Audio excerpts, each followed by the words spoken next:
Oh hey KB, so let's talk about esports. Whether you support them or not, you can't deny the impact they've been having the past few years. They've become much more popular, and now with the announcement about starting our own gaming club or even an esports team, it only makes sense that we would discuss them here. But before I jump right in, I'm going to answer a question a few of you unfamiliar with them might have, and that is, what actually are esports? Well, esports, or electronic sports, is a form of organized gaming where professionals compete in various tournaments for prize money. Most professionals practice for a minimum of 50 hours per week in order to be as skilled as possible, and some, such as Forrest and Infi, can even take up as a career and earn millions. Now, as one would expect, there has been some controversy with it, particularly on matters of whether it should be considered an official sport and the player's athlete, as well as the inclusion of it in the 2022 Asian Games.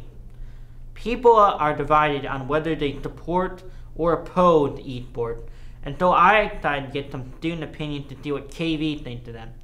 Let's go check those out. Esports, right? Whether my opinion on it, I mean, if you like it, you like it. If that's your thing. I used to be a gamer, used to game a lot. I really don't anymore. Just quit it.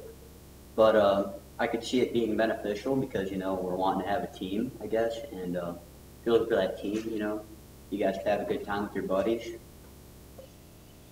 Okay, so esports, if you're the type of person who wants to do actual sports, you can.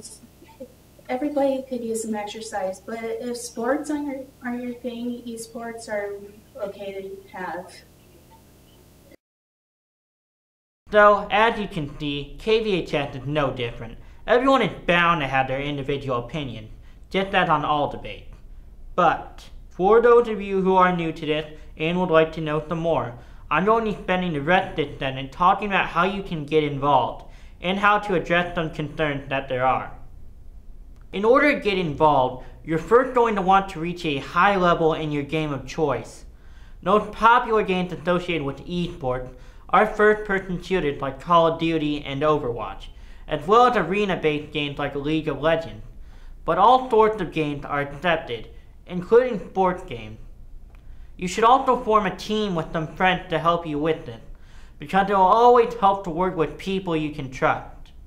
Once you get started, you should start competing in local tournaments and streaming on sites like YouTube and Twitch to gain notoriety. Being active on social media also helps with this, as long as it doesn't take too much time away from other priorities. And finally, don't forget about your own health, both mentally and physically. Make sure to not let your gaming deprive you from sleep, socializing, or grades. Those should always be more important. Also, make sure to get exercise and to keep a healthy diet. As you'll likely be sitting in a chair a majority of your time, you're going to need to make sure your body is in the right condition. In addition to that, many players enjoy working out because it actually helps them with their gaming, as it can improve reflexes and hand-eye coordination, so you're definitely going to want to keep that in mind.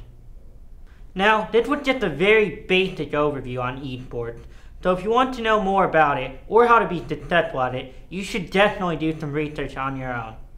That's all the time I have for this week, but just one more thing before I sign off.